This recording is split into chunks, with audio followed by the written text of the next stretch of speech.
ለምን እናዛጋለን? ተንበርክከ ለመጸለይ አፍህን ስትከፍት ድንገት ማዛጋት አላቆም ብሎ ያውቃል? ለአንድ ሰዓት ያህል በስልክ ስትዳክር ምንም ሳይሰማ ቆይቶ መጸለይ ስትጀምር ግን ሰውነት መንቀሳቀስ ያቅተው አስተውለሃል? ይህ ጽሑፍ በጸሎት ጊዜ ለምን እንደምናዛጋ 3 ዋና ዋና ክፍሎችን ይገልጻል። ውድ የዩቲዩብ ተከታታዮች ለቻናሌ አዲስ የሆናችሁ ላይክ እና ሰብስክራይብ ማድረግ አትርሱ። ወደ ቪዲዮው እንሂድ። አንደኛ፣ በስጋና በመንፈስ መካከል የሚደረግ ውጊያ። በመጀመሪያ መረዳት ያለብን ነገር ቢኖር በጸሎት ጊዜ ማዛጋት ብዙውን ጊዜ በስጋና በመንፈስ መካከል ያለው ግጭት ያሳያል። እውነቱን ለመናገር ብዙ ጊዜ ሰውነታችን አልሰለጠነም።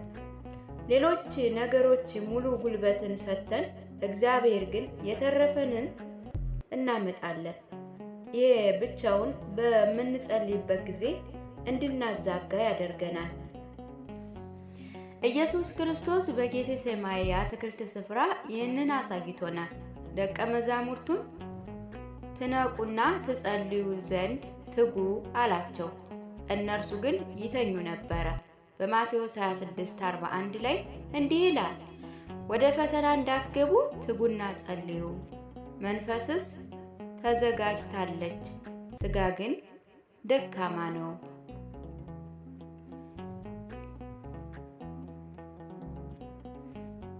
ስለዚህ ኢየሱስ ክርስቶስ ትጉና ጸልዩ ሲል በመንፈሳዊ ዓለም አንድ ነገር እየሆነ ስለሆነ በዚህ ሰዓት ላለመተኛት ታገሉ ማለት ነው። በተለይ ከጥቂት ደቂቃዎች በፊት ደህና ሆነን ጸሎት ስንጀምር ግን ማዛጋት የሚያስቸግረን ከሆነ ይህ ስጋ ለጸሎት ዲሲፕሊን ተገዥ ላለመሆን የሚያደርገው ትግል ነው። መንፈስህ እግዚአብሔርን ይፈልጋል፣ ስጋ ግን ወደ እርሱ ስትቀርብ እንዲዝል ሆኖ ተለምዷል። ታዲያ መፍትሄው ራስህን አትውቀስ፣ ይልቁንም የጸሎት አቀማመጥህን ቀይር። በቁምህ ወይም እየተራመድክ ጸልይ። መብራት አብራ፣ ድምፅህን አውጥተህ ተናገር። ስጋ ለመንፈስህ እንዲገዛ ያጠነክረዋል። ሁለተኛ፣ መንፈሳዊ ውጊያ። ማዛጋት ጠላት የጸሎት ሕይወትን ለማደከም የሚጠቀምበት መሳሪያ ሊሆን ይችላል። ጸሎት ንግግር ብቻ ሳይሆን ትግል ጭምር ነው። ኤፌሶን 6:12 ላይ እንደሚለው መጋደላችን ከደምና ከስጋ ብቻ አይደለምና ከአለቆቻችን ከስልጣናት ጋር ነው እንጂ ይላል። በጠላት መጸለይን ማቆም ካልቻልክ ቀጣዩ አማራጭ ጸሎትህ የዛለ ትኩረት የማይሰጥና ግማሽ እንቅልፍ ያለበት እንዲሆን ማድረግ ነው። መጽሐፍ ቅዱስ የእንቅልፍ መንፈስ ስለሚባል ነገር ይናገራል። ሮሜ 11:8 ላይ ጠላት አንተን በመንፈሳዊ እንቅልፍ ውስጥ ካስገባህ እንዳታይ፣ እንዳትሰማና እንዳትቃወም ያደርጋል ይላል። ጸሎት ስታቆም ድካሙ የሚለቅ ከሆነ ይሄ ተራ ድካም ሳይሆን የተቃውሞ ምልክት ነው። በጸሎት በጨለማ ስፍራ ላይ ብርሃን እያበራ ስለሆነ ሲኦል በዚህ ስደት ደስተኛ አይደለም። ታዲያ መፍትሄው ይህንን እንደ ቀልድ አትየው፣ ተከላከል። ጸሎት ከመጀመርህ በፊት በኢየሱስ ክርስቶስ ደም አእምሮህን፣ ሰውነትህን እጠብ። ጌታ ሆይ ቀስቅሰኝ፣ በፊትህ ማንቀላፋት እምቢኝ ብያለሁ ብለህ ጸልይ። ሶስተኛ፣ መንፈሳዊ መንጻትና መልቀቅ ነው።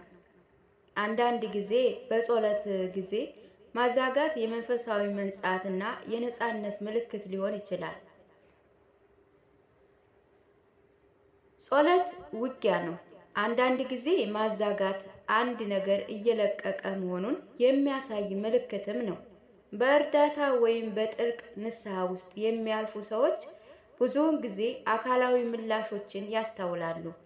ለምሳሌ ማዛጋት ሳል፣ ግሳት፣ ማልቀስ፣ መንቀጥቀጥ ወይም ከደረታቸው ላይ ከባድ ሸክም እንደሚነሳ ይሰማቸዋል። ሰውነትህ ለመንፈሳዊ ሸክሞች መነሳት ምላሽ ይሰጣል። ኢሳይያስ 10:27 ላይ እንዲህ ይለናል፣ ቀንበሩ ከቅባቱ የተነሳ ይሰበራል። በቅዱስ ጽሑፍ ውስጥ ቀንበር ማለት አንገት ላይ ተጭኖ የሚቆጣጠርህ የሚጫንህ መንፈሳዊ ሸክም ነው። ከልብ መጸለይ ስትጀምር፣ በተለይም የንስሐ ጸሎት ወይም አሮጌ ልማዶችን የመስበር ጸሎት ስታደርግ የእግዚአብሔር ቅባት እነዚያን ቀንበሮች መስበር ይጀምራል። በመንፈስ ነገሮች ሲሰባበሩ ሰውነትህ በተደጋጋሚ በማዛጋት ወይም በጥልቅ ትንፋሽ ምላሽ ሊሰጥ ይችላል። ልዩነቱ እንዴት እናውቃለን? ከጸሎት በኋላ ቅልል ካለህ፣ አእምሮ ከጠራና ንጽህና ከተሰማ ይህ የመልቀቅ ወይም የመንጻት ምልክት ነው። ከጸሎት በኋላ ድካም ከተሰማህ፣ ከእግዚአብሔር የራቅ ከመሰለህና ማዛጋት ጸሎቱን እንዳታጠናቅቅ ካደረገ ይሄ የጥላት ጥቃቅን ወይም የስጋ ተቃውሞ ነው። በሁለቱም ሁኔታዎች መፍትሄው ጸሎት ማቆም ሳይሆን አጥብቆ መጸለይ ነው። አራተኛ፣ ጸሎትህ በመንፈሳዊ ዓለም ያለውን ክብደት ያሳያል። በጸሎት ጊዜ ማዛጋትህ ጸሎትህ ምንም ያህል ከባድ እንደሆነ ይገልጻል። ስትጸልዩ መንፈሳዊ ነገር ባይፈጠርም ኑሮ ስጋህ ወይም ጥላትህ አንተን ለመዋጋት ምንም ምክንያት አይኖራቸውም ነበር። መጸለይ ሲጀምር ብቻ ማዛጋት፣ ትኩረት ማጣትና እንግዳ የሆነ ክብደትን የሚሰማ ከሆነ ጸሎትህ ባዶ ንግግር እንዳልሆነ አንድ ነገር እያደረገ መሆንን የሚያሳይ ማረጋገጫ ነው። ዳንኤል በጸለየና በጦመ ጊዜ መልሱ ከመጀመሪያ ቀን ጀምሮ ከሰማይ ተልኮ ነበር። ነገር ግን የፋርስ አለቃ መንፈሳዊ ኃይል መልአኩን በሰማይ ተዋጋው። ዳንኤል መጀመሪያ ላይ ይህን ሁሉ አያውቅም ነበር። መጸለዩን ግን ቀጠለ። በዳንኤል 10:12 ላይ መልአኩ እንዲህ አለው፣ ልብህን ለማስተዋል በክፉ አምላክህ ፊት ራስህን ለማዋረድ ካነሳህበት ከመጀመሪያው ቀን ጀምሮ ቃልህ ተሰምቷል።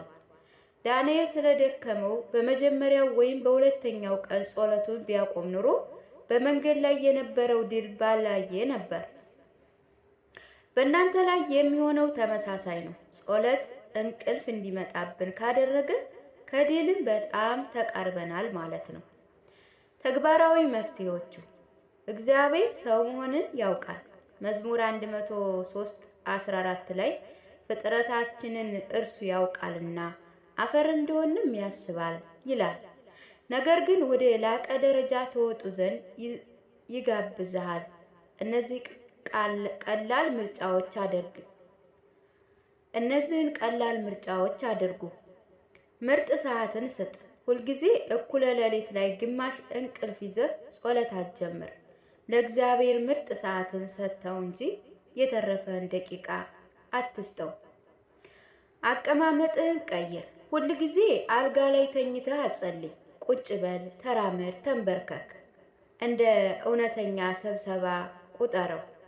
ጸሎትን ከታላቅ ንጉሥ ጋር እንደምታደርግ እውነተኛ ስብሰባ ቁጠረው እንጂ እንቅልፍ እስኪወስድህ እንደሚሰማ የጀርባ ድምፅ አታድርገው። ስለ ጤናህ ታማኝ ሁን። ለሰውነትህ የሚያስፈልገውን እረፍት መስጠትህን፣ ጤናህን መጠበቅን አትዘንጋ። ሁል ጊዜ የምትዝል ከሆነ፣ እንቅልፍ ጨርሶ ካጣ ወይም ሰውነትህ ከባድ ውጥረት ውስጥ ከሆነ ራስህን ተንከባከብ። እረፍት ማድረግ መንፈሳዊነት ማጣት አይደለም።